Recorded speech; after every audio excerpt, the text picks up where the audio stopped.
ती कुठली भाषा संस्कृती ही टिकण्यासाठी जोमानं वाढण्यासाठी बहुसंख्याक समाजानं ती स्वीकारणं गरजेचं आहे. आज आपण बघतोय जेवढं पाली शिकण्याच्या बाबतीत आज आंबेडकरी चळवळीतले तरुण तरुणी असतील आणि बहुसंख्य जन असतील, पाली शिकण्याच्या बाबतीत जेवढा प्रभाव जाणवतो, विद्यापीठातला पाली डिपार्टमेंट जेवढा ऍक्टिव्ह वाटतो, जर का इंग्रजी आपण स्वीकारू शकतो आणि पालीच्याही बाबतीत जर का आज तुमच्या म्हणणं बरोबर आहे की मोठ्या संख्येने बहुसंख्याक जे असे मंडळी आहेत, खास करून दलित आणि दलितेतर वर्ण, त्यांना कदाचित संस्कृतबद्दल तसा काहीसा राग म्हटलं तर भीती सुद्धा जी अगदी आपल्या कोणाच्याही मनात असते. पण याच्या पलीकडे जाऊन आपल्याच भारतातली ही एक भाषा आहे, ती कुठल्या तरी एका वर्गानं भाषा स्वतःहून क्रूर नाहीये, ती राबवणारे क्रूर किंवा सत्ता लोलूप होते, त्यांच्यावरती हवं तर राग असेल तरी हरकत नाहीये.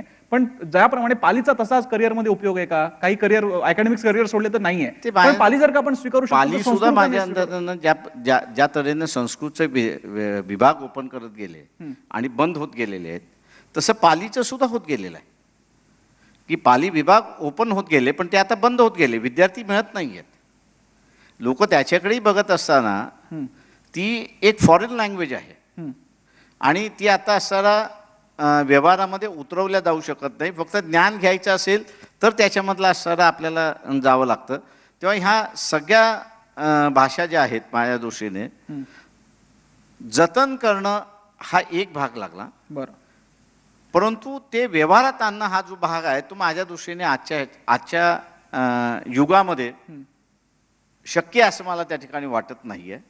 याचं कारण असं आहे की जसं इंग्रजी हे मायबोली होणार नाही हे मी तसं वाक्य वापरतोय, परंतु इंग्रजी ही व्यवहाराची भाषा होईल का, तर कमर्शियल इंग्रजी ही कमर्शियल भाषा होईल. म्हणजे आपण असणारा मायबोलीला इंग्रजी भाषा ही रिप्लेस करेल अशी असणारी जी भीती आहे ती माझ्या अंदाजानं काही मोजक्यात घरांमध्ये आहे. त्या सगळ्या ह्याच्यामध्ये की आई वडील इंग्रजी बोलतात याचं कारण की मुलाला चांगलं इंग्रजी यावं या दृष्टीने. हा वर्ग माझ्या दृष्टीने फार लहान आहे. उरलेल्या ठिकाणी जो आहे मग त्याच्या मायबोलीमध्ये तो असणारा बोलत असतो. म्हणजे दोन हे जर आपल्याला तपासून बघायचं असेल तर आपल्या राज्यातून बाहेर जेव्हा तो दुसऱ्या राज्यामध्ये जातो आणि ते त्याला असणारा आपल्या भाषेत असणारा कोणीतरी मिळाला, आपल्या राज्यातला आलेला असणारा मिळाला, इन्स्टंटली तो असणारा त्याच्या मायबोलीतून तो असणारा सुरुवात करतो.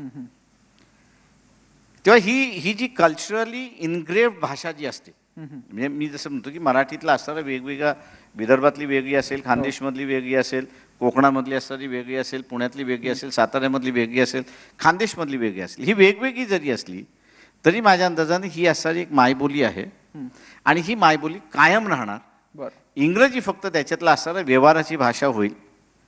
इंग्रजी बरोबरच माझ्या दृष्टीने दुसरं जे आहे की भारतातल्या व्यवहाराच्या संदर्भातलं हे हिंदी हे रिप्लेस होताना मला असं मोठ्या प्रमाणात एकूण आपल्या सगळ्यांच्या बोलण्यात म्हणजे शास्त्रीजी तर पूर्ण समर्थक आहेत, पण बाकी त्यातल्या त्यात प्रॅक्टिकल अप्रोच आपण तिघं घेत आहेत की संस्कृत व्यवहारात येईल का माहीत नाही, पण किमान प्रिझर्व होऊ शकते, तिचं आपण आता जतन करू शकतो.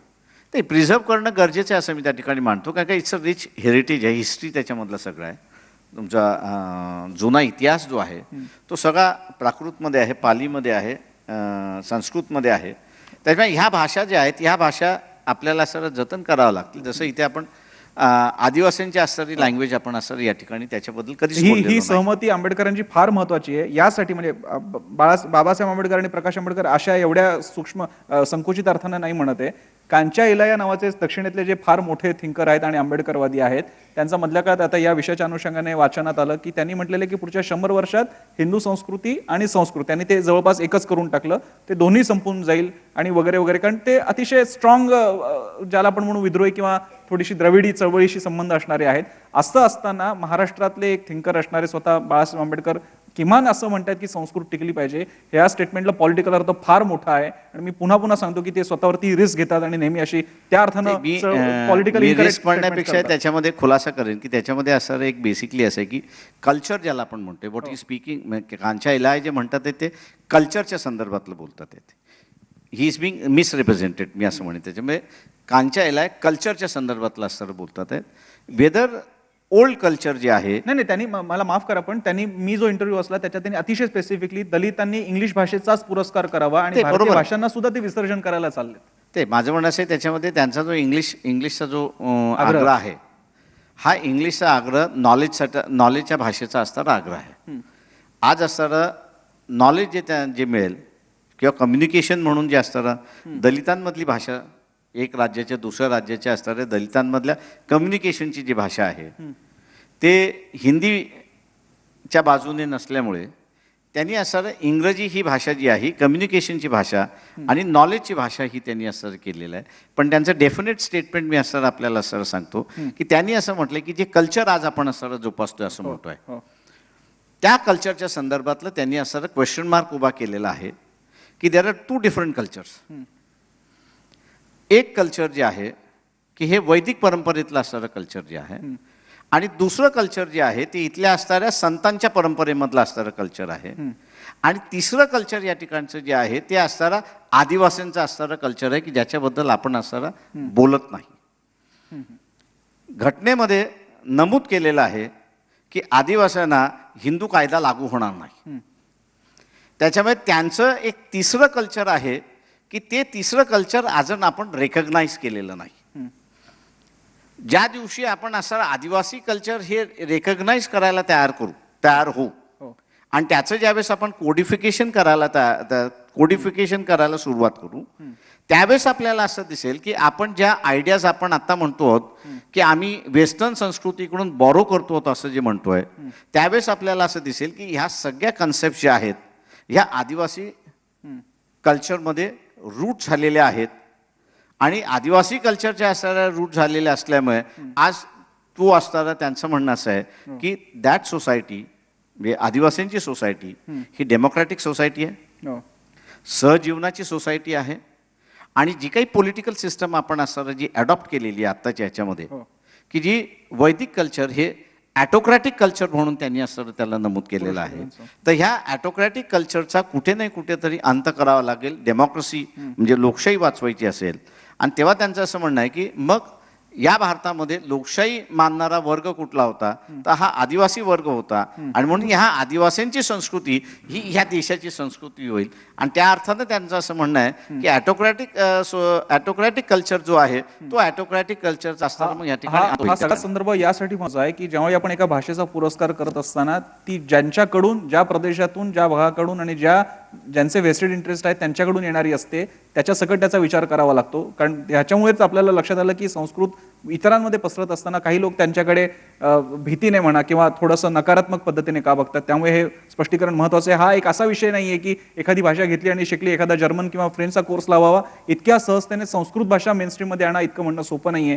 त्यासाठी हे सांगणं महत्त्वाचं होतं. गैसा सर, पण आपण पुन्हा जो व्यावहारिक इंग्रजीच्या जसं इंग्रजीच्या दृष्टीने आपलं त्यांनी अतिशय योग्य प्रकारे मांडलं बाळासाहेबांनी की मातृभाषेच्या ठिकाणी आहे पण व्यावहारिक करिअर करण्याच्या दृष्टीने इंग्रजी आहे, ती आम्हाला मातृभाषा नाही बनवायची आहे. याच पातळीमध्ये आपल्या ज्या मराठी हिंदी आमच्या भाषा आपण मानतो त्याच्यामध्ये संस्कृत येणं हा जड वाटेल मुलांना आजच्या पिढीला. एकीकडे व्यवहारामध्ये इंग्रजी मुळात शिकायचे आहे ते आमच्या प्रमाण मराठी भाषा शिकायच्या आहेत, राष्ट्रीय लेवलला हिंदी पण शिकायची आहे आणि शिवाय संस्कृतचा आग्रह काय करता येईल? एक तर आपण बऱ्याचशा देशांमध्ये बघितलं की जपानमध्ये सुद्धा एवढी प्रगती झालेली आहे, तिथे पण ज्ञान आहे, चायनामध्ये ज्ञान आहे, आता फ्रान्समध्ये आहे, जर्मनीमध्ये आहे. या लोकांनी इंग्रजीकडे ज्ञानाची भाषा म्हणून बघितलं नाही, त्यांनी आपापल्या भाषा या ज्ञानाकरता विकसित केल्या आणि त्याप्रमाणे त्यांचे ग्रंथ तयार केले स्वतःचे. संस्कृत भाषा ही सकाळच्या सत्रात पण बोललं गेलं की अभयारण्यासारखी एक जतन करावी किंवा आता जसं प्रकाशदादांनी सांगितलं की जतन झाली पाहिजे. मॅम ते कंपल्शन म्हणून जतन करायची आवश्यकताच नाही आहे. कारण इंग्रजीकडे तुम्ही आत्ता गेल्या 300-400 वर्षातल्या किंवा 500 वर्षातल्या की जी लोक पृथ्वी गोल आहे त्यांना माहिती नव्हतं तेव्हा आपलं पंचांग तयार झालेलं होतं. अशा काळामध्ये हे ज्ञान भांडार सगळं संस्कृतमध्ये आहे. दोष आपल्याकडेच आहे की एक तर आपण ती भाषा रिस्ट्रिक्टिव्ह ठेवली, दिली नाही कोणाला सांगितली नाही. आणि त्याहीपेक्षा आत्तासुद्धा जी परिस्थिती आहे अकॅडमीमध्ये की PhD झालेला संस्कृतमधला माणूस हा साधारण कालिदास महाभारताच्या पुढे जात नाही.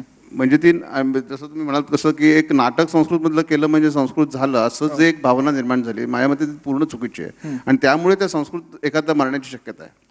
जर का संस्कृत पॉप्युलर करायची असेल किंवा वैश्विक भाषा करायची असेल तर त्याच्यामधलं असलेलं ज्ञानभांडार हे सगळं ओपन होणं महत्त्वाचं आहे. त्यामुळे अकॅडमिशियामध्ये साधारणपणे biology in Sanskrit, quantum physics in Sanskrit, atomic energy in Sanskrit, biotechnology in Sanskrit, अशा विषयांवर जर का PhD झाल्या तर आपोआप संस्कृतचा अभ्यास करायला सुरुवात करतील मुलं, काय सगळीजण करतील. मग त्याच्यामध्ये तुमची जातपात धर्म कुठेही मध्ये यायचं नाही, कारण ते ज्ञान मिळवून शेवटी तुम्हाला श्रीमंत होता येणार आहे.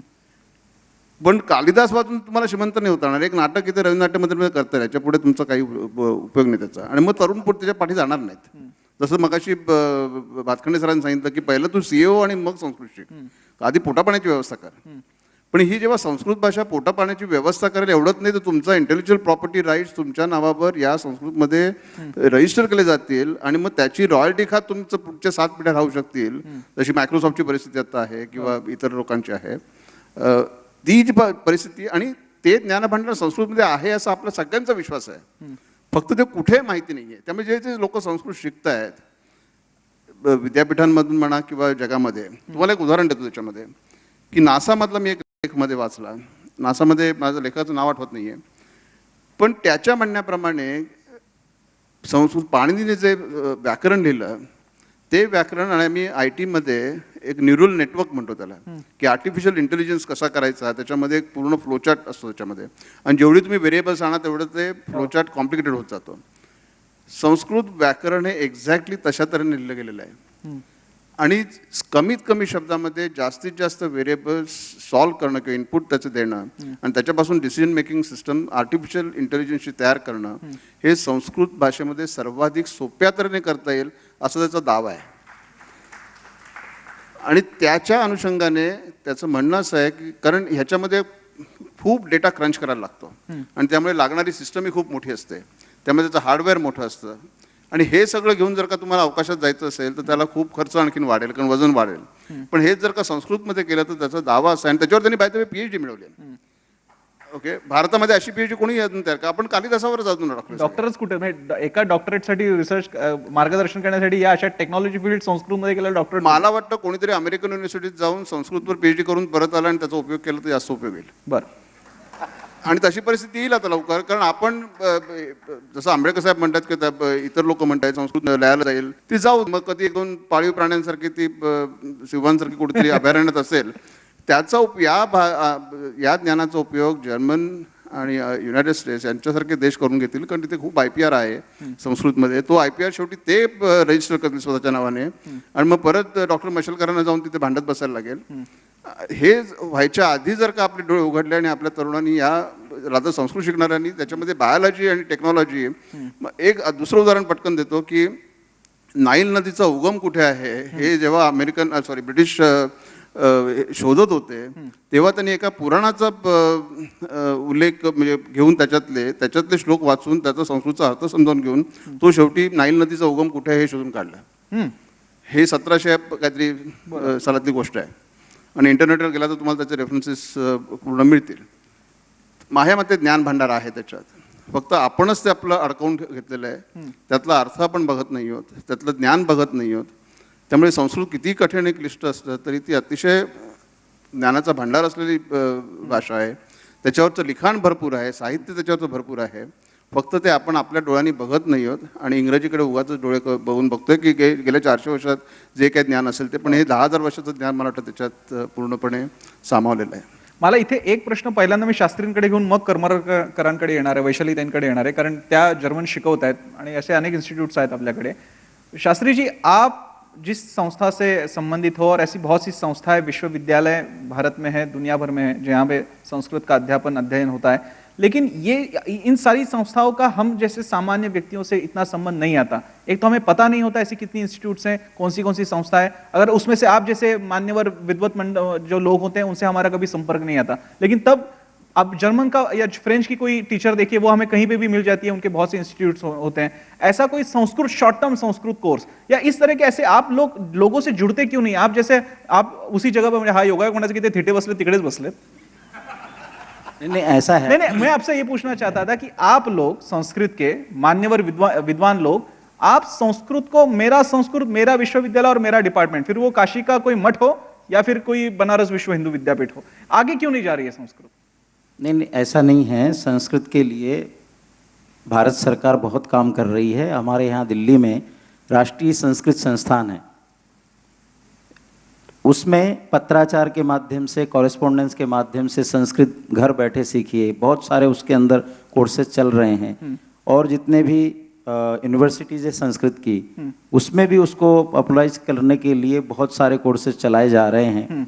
ये तो आपकी भी जिज्ञासा होनी चाहिए कि भाई संस्कृत कहाँ पढ़ सकते हैं, किसके माध्यम से, कहीं भी आप चले जाएं। कम से कम भाई आप जैसे जो संस्कृतविद लोग हैं पूरे भारत में, कम से कम एक आप ऐसी इच्छा या आपकी डिमांड क्यों नहीं रखते कि भाई बाकी सब छोड़ दो, लेकिन आप विधानसभा में या राज्यसभा लोकसभा में अपने पद की शपथ ग्रहण करते हो, वो शपथ कम से कम उतना एक चीज आप जिंदगी में एक बार सबको शपथ लेनी है, वो संस्कृत में ले। ऐसे आप कोई मुद्दे लेके सामने क्यों नहीं आते? नहीं, हम तो कह ही सकते हैं, लेकिन वो गवर्नमेंट को अब नियम बनाना है, पॉलिसी बनाना है। जो संस्कृत प्रेमी हैं, भारतीय संस्कृति के प्रति रुचि लेते हैं, वो लेते भी हैं संस्कृत में शपथ। बहुत सारे पिछले से पिछले पार्लियामेंट में मैं समझता हूँ 30-35 लोगों ने संस्कृत में शपथ ली। और अभी उत्तराखंड के जो गवर्नर हैं वो मुस्लिम हैं, डॉक्टर अजीज कुरैशी, तो उन्होंने कहा भाई मैं उत्तराखंड में जहाँ संस्कृत द्वितीय राजभाषा बन चुकी है, सरकार ने उसको घोषित कर दिया है, तो मैं चाहता हूँ कि मैं संस्कृत में ही शपथ लूँ। तो उन्होंने सबको कहा कि बना के लाओ, मैं संस्कृत में शपथ लेना चाहता हूं। तो उनके जो ओएसडी थे उन्होंने कहा नहीं जी, थोड़ी भी कोई गलती हो गई उसमें तो फिर वो गलत हो जाएगा। लेकिन उन्होंने फिर भी कहा कि नहीं, मैं इसको बार बार पढ़ूंगा, बार बार इसको याद करूंगा, और मैं संस्कृत में, उन्होंने संस्कृत में शपथ ली। और उन्होंने अभी ये भी कहा, अभी किसी उसमें प्रोग्राम में आए, वो ये कह रहे थे कि देखो मैं मुस्लिम परिवार में पैदा हुआ हूँ, मैंने बहुत लिटरेचर पढ़ा है अपना, कुरान पढ़े और सारे, लेकिन उन्होंने एक बात कही कि वेद जो है वो संसार के सबसे प्राचीनतम ग्रंथ है, ये बात उन्होंने कही। और जो एकेश्वरवाद की फिलॉसफी है, गॉड एक है, तो हमने कहा जी वो वेदों में तो है ही है, उसमें भी एकम सद विप्रा बहुधा वदंती, भगवान एक है, ईश्वर एक है, उसको हम अनेक नामों से पुकारते हैं। तो उन्होंने ये बातें कही। तो ऐसा नहीं है कि संस्कृत केवल वर्ग विशेष की भाषा है, सारे दुनिया के लोग उसको मान रहे हैं और इस पर बड़ी रिसर्च हो रही है। मैं दिल्ली संस्कृत एकेडमी दिल्ली सरकार में हूँ। अभी देखिए मैंने 12, 13, 14, 15 को MIT यूनिवर्सिटी में बहुत बड़ी कॉन्फ्रेंस की। हम जैसे आप कहते दीप जी भाई संस्कृत में सब चीज़ें हैं लेकिन वो लाइट में नहीं आ रही, कर रहे हैं लोग कोशिश, ऐसा नहीं। मैंने all India Sanskrit youth conference का अभी 13, 14, 15 जून को MIT यूनिवर्सिटी और दिल्ली सरकार की ओर से कॉन्फ्रेंस की। मैं आपको कहना चाहता हूँ उस कॉन्फ्रेंस में पूरे देश के 600 नौजवान आए जो MPhil PhD कर रहे हैं, और उन्होंने अपने अलग अलग थीम पर, अलग अलग विषयों पर पेपर पढ़े। वेदों में साइंस है तो कैसे हैं, वेदों में गणित है तो कैसे हैं, कौटिल्यार्थ शास्त्र में मैनेजमेंट की क्या बातें कही गई है, और दूसरी जगह कहाँ का क्या क्या हो, कितने सारे पेपर, रिसर्च पेपर पढ़े गए। तो काम हो रहा है, ऐसा नहीं है कि काम नहीं हो रहा। लेकिन शास्त्री जी यहाँ पे एक सिर्फ दिक्कत ऐसी आ रही है कि अभी पहले भी उसका उल्लेख हुआ था कि यहाँ जो भी शास्त्र और विज्ञान और ज्ञान पूरी दुनिया में उपलब्ध है, वो जब हमें हमारी भाषा में, खास करके अगर हम संस्कृत की बात कर रहे हैं, वहां पे जब उसे हम ट्रांसलेट करने की, उसे भाषांतरित करने की, अनुवाद करने की बात करते हैं, तो उसके लिए बहुत बड़े बड़े विनोद से तो कहा भी जाता है कि सिग्नल को लोहपत गामी अग्निरथ जैसे रेलवे को रख दिया, या अग्निरथ स्थापक तो हरिताम्र पट्टी का रख दिया। ये अभी मजाक में कहा जाता है, लेकिन सचमुच अगर हमें दुनिया का ज्ञान हमारी भाषा में लाना हो तो उसके लिए कोई संक्षेप में, कोई थोड़ा सा, जैसे संस्कृत में थोड़ा गड़बड़ घोटाला करके, थोड़ा भारतीयकरण करके, थोड़ा सा जनरलाइजेशन करके कुछ आगे जा सकते हैं हम। अगर संस्कृत की शुद्धि की जो आपकी एक सबका आग्रह होता है कि संस्कृत की शुद्धता को बना रहना चाहिए, क्या वो आग्रह छोड़ सकते हैं? नहीं, बिल्कुल बिल्कुल आग्रह छोड़ सकते हैं। ऐसा कुछ नहीं है। जो सुबह भी बात हो रही थी कि संस्कृत केवल व्याकरण से बंधी हुई है और उससे हम आगे नहीं निकल सकते, ऐसा नहीं। भाषा को पानी की तरह से बहने देना चाहिए, मैं इस विचार को मानता हूँ। और ठीक है, व्याकरण उसका होना चाहिए, और जितना रिच संस्कृत का व्याकरण है, जो 4000 सूत्रों की बात दीपक जी कर रहे थे, उस पर भी रिसर्च हो रही है। IISc हैदराबाद में बहुत काम हो रहा है कि जो संगणक के लिए कह रहे हैं, कंप्यूटर के लिए कह रहे हैं कि भाई संस्कृत को कैसे वही उसको स्वीकार कर रहा है, उसके ऊपर बहुत रिसर्च वो लोग कर रहे हैं। तो मेरा ये मानना है कि संस्कृत को केवल उन पुस्तकों में हम न रखें। और मैं ये भी ये कहना चाहता हूँ, मैं तो हर जगह ये कहता हूँ कि केवल संस्कृत का पंडित ही उसमें से विज्ञान नहीं निकालेगा, ये मैं आपसे कहना चाहता हूँ, क्योंकि उसने और दूसरे सब्जेक्ट पढ़े नहीं होते हैं, केवल उसने संस्कृत पढ़ी होती है, उसको और जो ब्रांचेज हैं, विज्ञान है, गणित है, दूसरे विषयों का उसको ज्ञान नहीं होता। तो वो आप जैसे नवयुवकों को भी वो पढ़ना चाहिए, इतना कठिन नहीं है। आपके अंदर भी यदि इच्छा हो कि भाई फलाने ग्रंथ में कौन सी चीज ऐसी है, उसमें से कोई मैं नई चीज निकाल सकता हूं क्या। और हमारे शास्त्रकार तो इतने उदार हैं, वो तो ये कहते ही नहीं है, वो तो ये कहते हैं कि हमारे ग्रंथों को समझने के लिए हमें अपने सारे विषयों को पढ़ना चाहिए। शिक्षा हो, कल्प हो, व्याकरण हो, निरुक्त हो, छंद हो, ज्योतिष हो, उसमें आज के सारे विषय उसके अंदर समावेश है। और जब उन सारे विषयों को पढ़ेंगे तब आप संस्कृत के ग्रंथों का आप संगति लगा सकते हैं कि ये क्या। अब वेदों में हम पढ़ देते हैं अग्निमीड़े पुरोहितम, केवल अग्नि शब्द कि भाई आर्य लोग अग्नि की पूजा करते थे, ये वो, उसका इंटरप्रिटेशन इतना ही होता। लेकिन आज का साइंटिस्ट यदि उसको उस अग्नि के बारे में रिसर्च करे तो वो ये बताएगा कि इस अग्नि के माध्यम से कितना विज्ञान आगे बढ़ा है। हम केवल उस भौतिक अग्नि का अर्थ ही नहीं लेते जो चूल्हे में जल रही है, अग्नि के बहुत सारे फिर उसके अलग अलग अर्थ किए हैं। वेदों को समझने के लिए भी बहुत सारे विद्वानों ने अलग अलग ग्रंथ लिखे हैं। अग्नि है तो क्यों है, उसके कितने अर्थ हो सकते हैं, जितने भी देवता हैं तो क्या वो खास पर्टिकुलर वही वही देवता थे, रुद्र है, चंद्रमा है, सूर्य है, वो नहीं, उसके अंदर पूरा का पूरा ज्ञान भरा हुआ है। वेद के अंदर जैसे मैं एक विशेषण बताना चाहता हूं, सूर्य के लिए असुर शब्द आया है जी, ऋग्वेद में बार बार आया, वन्ना देवानाम असुरत्वमेकम। आर्य लोग असुर थे या असुर की पूजा करते थे, तो हमने सोचा ये असुर का क्या मतलब है, राक्षस हैं या क्या हैं। अब उसका इंटरप्रिटेशन जब देखेंगे आप दूसरे ग्रंथों में, तो सूर्य को असुर क्यों बोला गया हमारे ग्रंथों में, तो वहां कहा गया जितनी भी एनर्जी है, जितना भी ऊर्जा है, वो ऊर्जा का स्रोत यदि कोई है तो वो सूर्य है। तो उसकी इंटरप्रिटेशन की असून प्राणान राति ददातीति असुरः, जो हमें प्राण शक्ति को दे रहा है, इसीलिए सूर्य को संस्कृत में असुर भी कहा है। सही। पृथ्वी को, आप पृथ्वी के ऊपर आप बैठे हैं, इस पृथ्वी को गौ भी कहा गया है। अब गौ तो काऊ को कहते हैं संस्कृत में, तो उसका अर्थ क्या करेंगे, गौ क्यों कहा गया इस पृथ्वी को, इसलिए कहा गया कि पृथ्वी निरंतर गतिशील है, गमनशील है, दौड़ रही है, चक्कर काट रही है, इसलिए उसको गौ कहा, गच्छति इति गौ, जो निरंतर दौड़ रही है। ऐसे बहुत सारे जितने भी शब्द हैं, उन शब्दों की संगति अर्थ उसके अलग अलग कक्षा में हमें लगाना चाहिए। तो ऐसा नहीं है कि उसके अंदर ज्ञान विज्ञान नहीं है। शास्त्री जी, आपका इसमें से एक संदर्भ बहुत सही था, असुर या शब्दाबद्दल, म्हणजे बघा संस्कृतची शुद्धी बाळगणारे आपल्याकडे जे रिसर्चर्स होते त्यांनी असुर या शब्दाला राक्षसांशी जोडून टाकलं। एखादे तर्कतीर्थ लक्ष्मण शास्त्री जोशी की ज्यांनी सांगितलं की मूळ धातू शब्द सूर आहे आणि आपण असुरांना झोडपत राहिलो, खरं तर असुर म्हणजे सूर्य, जसं त्यांनी आता सांगितलं। आपण आता शेवटाकडे चाललेलो आहे। आता मला प्रत्येकाकडनं थोडक्यात कमेंट हवी आहे की इंग्रजीच्या समोर भारतीय भाषांच्या अस्तित्वाबद्दल आपण मगाशी बोललो, पण संस्कृतला पुढे न्यायचं असेल तर काय कार्यक्रम असेल। मी वैशाली करमरकरांपासून सुरुवात करेन की जसे आपले बाकीचे फॉरेन लँग्वेजेस प्रोग्राम असतात की ज्यांच्यामध्ये खरोखर 6 महिन्याच्या किंवा 3 महिन्याच्या कोर्सेसमध्ये मुलं किमान एक कम्युनिकेशन सुरू करू शकतात। क्रॅश कोर्सेस आहेत, मराठीचे क्रॅश कोर्सेस सिम्बॉयसिसने सुरू केले आहेत परदेशी मुलांसाठी। असं संस्कृतमध्ये अशी ताकद आहे, खरं तर ताकद नव्हे, इतकं सुलभपणा आहे का की जो असा क्रॅश कोर्स होऊ शकतो। एक म्हणजे आपण जेव्हा परदेशी भाषांबरोबर संस्कृतची तुलना करायला जातो तेव्हा आपण एक गोष्ट खूपदा विसरतो की भाषा हे सुद्धा एक अस्त्र म्हणून बाकी सगळे जगातले देश बघत असतात। आपण त्याच्याकडे फक्त भावनिक अनुबंधातनं बघत राहतो।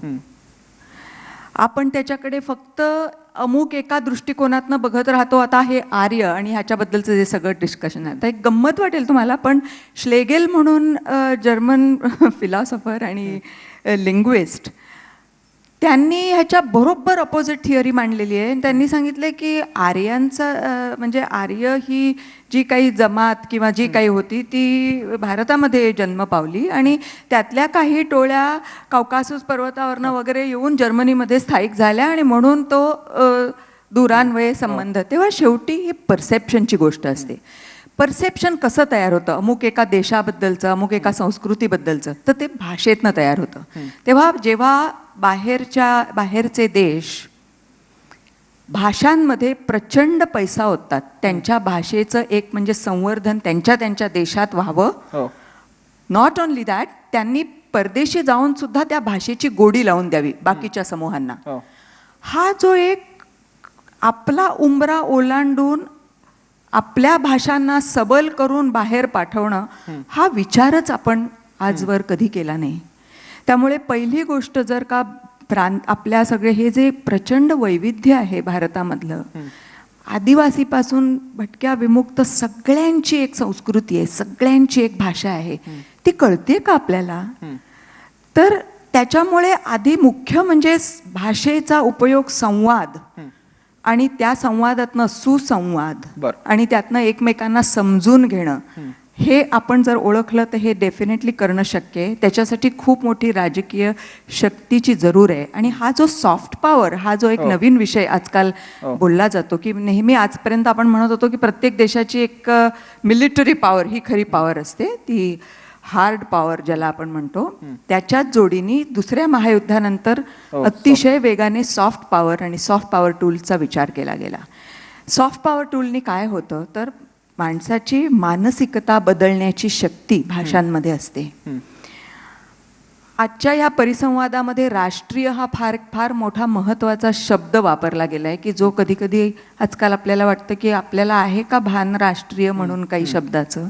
कारण ज्यावेळी चीनचं आपल्यावर आत्ताच अलीकडेच आक्रमण होत होतं त्यावेळी आपण फक्त IPL क्रिकेटमध्ये जे काही चाललं होतं तेच फक्त गरळ वाचत होतो, ऐकत होतो.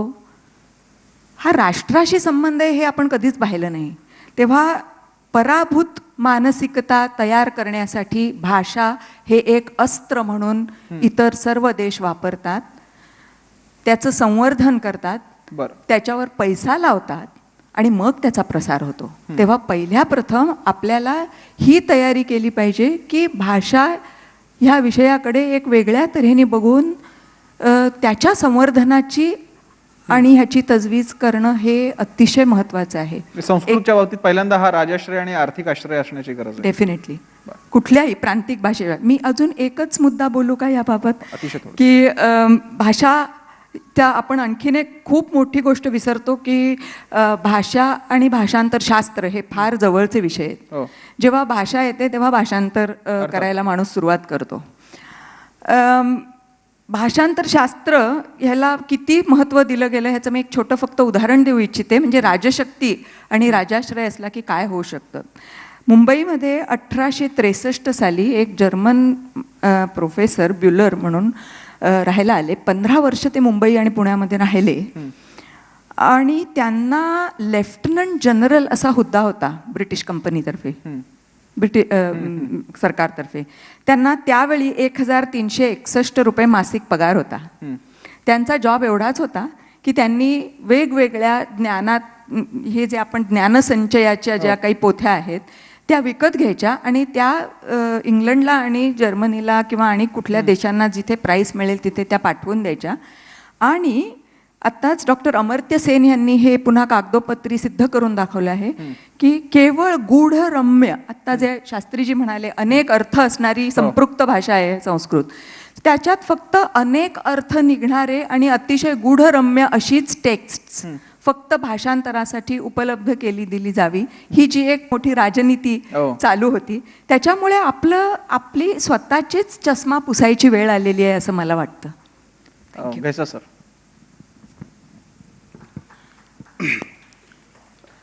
आपण खास करून म्हणजे मला तुमच्याकडनं अधिक आत्ताच्या या IT युगामध्ये जिकडे आत्ताचं पहिलं फोकस आहे की मुळात इंग्लिश मिडियमची शाळा, मराठी फक्त बोलण्यापुरती आणि त्याच्यानंतर करिअर सगळं त्याच्यामध्ये, IT मग तुम्ही कोणत्याही क्षेत्रात जा, अशा वेळी त्या घरांमध्ये संस्कृत न्यायचं आहे आपल्याला, काय करावं लागेल? त्याची उपयुक्तता तुम्ही किती जास्त घेऊ शकता. म्हणजे उद्या जर का दुर्दैवाने असं म्हणायला लागतं की MIT मधून किंवा हार्वर्डमधनं किंवा स्टॅनफर्डमधनं जर का अशी C++ किंवा .NET सारखी एक संस्कृतमध्ये सिंटेक्स असलेली भाषा निघाली तर मला वाटतं IIT मध्ये सुद्धा संस्कृत शिकवायला सुरुवात करतील. आणि मग तेव्हा कोणालाही जातीपातीचा संबंध येणार नाही, कारण मी मगाशी म्हटलं तसं ते उपजीविकेचं रादर श्रीमंत होण्याचं साधन म्हणून होईल. त्यामुळे मला असं सजेस्ट करायला वाटतं भारत सरकारला की तुम्हाला हे इकडच्या जातीपातीच्या राजकारणात तुम्हाला हे जमणार नाही संस्कृत इथे आणणं, आणि त्यामुळे तिथे असलेली सगळी ज्ञानसंपदा ही तशीच गेली 5-4 हजार वर्ष लॉकमध्ये आहे, तशीच ती लॉकमध्ये राहील. त्यापेक्षा आपण एक काम करूया, हे आपण परदेशात नेऊया आणि German Berlin university, Cambridge, Oxford इथे नेऊन आपण ती त्यांना समजावून सांगू, त्यांना पटकन समजेल सुद्धा. आणि तेव्हा जेव्हा PhD प्रोग्राम चालू करतील तेव्हा आपली लोक जाऊन शिकून परत येऊन मग काहीतरी उपयोग करतील त्याचा.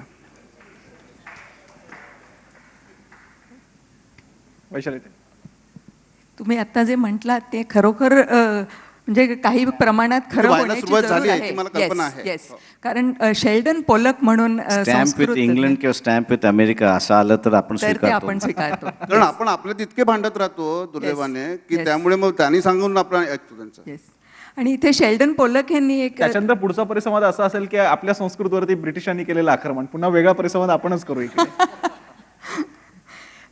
तर त्यांनी हे life and death of Sanskrit म्हणून एक आता एक पुस्तकही बरीच लिहिली आहेत आणि असंही सांगितलं आहे. तेव्हा त्यांनी एक मजेदार 2 गोष्टी सांगितल्या की त्यांच्या मते संस्कृत जिवंत राहणं का महत्त्वाचं आहे. म्हणजे आपण जे म्हटलं ग्रंथसंपदा त्यांना नेऊन दिली तर ते जास्त उपयोग करतील त्याचा. तर ते म्हणतात की एक म्हणजे ती इन्व्हेन्शनची भाषा आहे, त्याचा अर्थ त्याच्यात काहीतरी असणार. आपण भले सगळं जग म्हणू कोपर्निकसनी शोध लावला की पृथ्वी सूर्याभोवती फिरते, ह्या शोध भारतामध्ये लागलेला आहे. आर्यभट्टांच्या ग्रंथात तो श्लोक आहे. इन्व्हेन्शनची भाषा आहे म्हणून ती शिकणं महत्त्वाचं आणि ती जिवंत राहणं महत्त्वाचं आहे. आणि दुसरं त्यांनी सांगितलं की संस्कृतमध्ये हे जे एक संस्कार होते, नेती विचार मांडायचा, त्याचं खंडन करायचं, प्रतिचर्चा, विचार मंथन हा सुंदर शब्द आहे त्याला. तर ते संस्कार, ती भाषा शिकवली त्यांना स्वतःला, त्या संस्कृत भाषेनी हे शिकवलं आणि म्हणून ते अनेक विचारांना एकत्र घेऊन पुढे जाऊ शकण्याची. आता हे शेल्डन पोलकने म्हणायला पाहिजे का? हे आपण कधी म्हणणार? शेवटची कमेंट बाळासाहेब. ते माझ्या दृष्टीने असणारा जो मगाशी महत्त्वाचा उभा केला होता या ठिकाणी की नॅशनॅलिटी ही माझ्या दृष्टीने असणारा महत्त्वाची आहे. आपण असणारा पाकिस्तान म्हटलं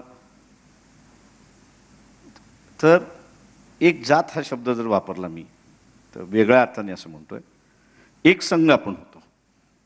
तिथे मग कुठेही किंतु परंतु किंवा कुठेही क्वेश्चनेबल असं येत नाही.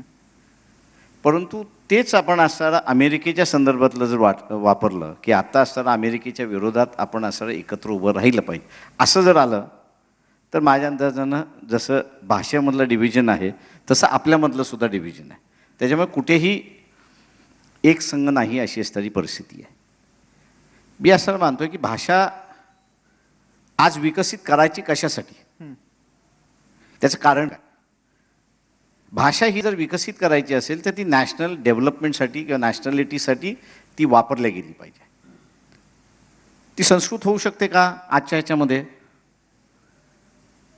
तर मी असं म्हणेन की आजच्या ह्याच्यामध्ये संस्कृत ही होऊ शकत नाही. याचं कारण की काही जणांचं संस्कृतबद्दलचं अँटी फेलो फिलिंग ज्याला मी म्हणतो हे प्रचंड मोठ्या प्रमाणात आहे. ते आपल्याला असं आता वॉश ऑफ करता येईल का? तर माझ्या दृष्टीने ते असणारं इमिजिएटली वॉश ऑफ होत नाही अशी असणारी परिस्थिती आहे. आणि मग अशा असणाऱ्या परिस्थितीमध्ये ज्यावेळेस आपण स्वतः टिकायचं ही ज्यावेळेस परिस्थिती येते त्यावेळेस आपण टिकण्याच्या ऐवजी आपण असणारं आपलं हत्यार टिकवायचं हे जे आपण कुठेतरी मला वाटतं गल्लत करतोय त्याच्यातून कुठेतरी बाहेर पडलं पाहिजे असं मला वाटतंय. आपण जर टिकलो तर माझ्या दृष्टीने इतर आपल्याला जे टिकवायचं आहे ते आपण असं टिकवू शकतो. आज मी असं म्हणेन की इंग्रजी भाषा ही जरी व्यवहाराची भाषा जरी असली तरी आपल्यामधलं डायव्हर्सिफिकेशन जे आहे हे डायव्हर्सिफिकेशन अजून असणारं कायम आहे. मग ते सोशल डायव्हर्सिफिकेशन सुद्धा कायम आहे आणि त्याच्याचबरोबर लिंग्विस्टिक डायव्हर्शन त्याच्यामधलं असणारं कायम आहे. रशिया आपण बघितलं किंवा युरोप असताना सेकंड वर्ल्ड वॉर नंतर आपण असताना पाहिलं किंवा रशिया 90 सालचं की ज्याला आपण असताना मला वाटतं साक्षीदार आहोत सगळं. रशिया विघटन का झालं तर रशियाचं विघटन भाषा रेकग्नाइज झाली नाही तिथली आणि त्याच्याचबरोबर सोशल कंडिशन्स ज्या होत्या त्या सप्रेस झाल्या. लिंग्विस्टिक आणि सोशल कंडिशन्स ह्या ज्यावेळेस सप्रेशनचं असणारं एक टोक गेलं आणि त्या टोकाला मग बोथड करण्यासाठी आर्थिक व्यवस्था ज्यावेळेस राहिली नाही त्यावेळेस रशिया मग डायव्हर्सिफिकेशनकडे गेलं आणि रशियाचं विघटन झालेलं आहे. माझ्या अंदाजानं आपण असणाऱ्या अनेक गोष्टींमध्ये अडकलेलो आहोत असं मी त्या ठिकाणी मानतोय.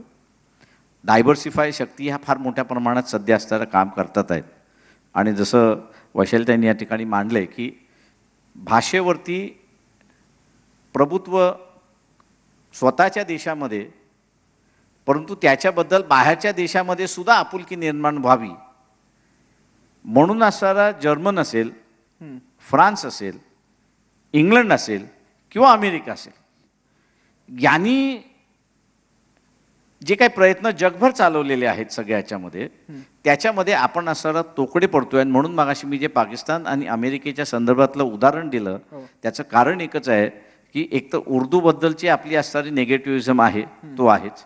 त्याच्याचबरोबर मुस्लिम या धर्माबद्दलची आपली असणारी नेगेटिव्हिझम आहे. या दोन्ही गोष्टी कपल होतात तर आपल्याला असणारा पाकिस्तान त्या ठिकाणी असणारा दिसतो. अमेरिका ज्यावेळेस आपल्याला असणारा अडचणीत असते त्यावेळेस आपल्याला तेवढी अडचणीची वाटत नाही, कारण का भाषा ही आपल्याला असणारा जवळ करत असते, अशीच तरी परिस्थिती आहे. आणि म्हणून त्याच्यामध्ये ह्या भाषेच्या निमित्ताने असणारा भर पडावी असं मला काही वाटत नाही. आणि म्हणून आत्ताच्या जे काही लँग्वेज भाषेच्या संदर्भातलं जे काही आहे की मायबोली ही असताना मायबोलीच राहिली पाहिजे.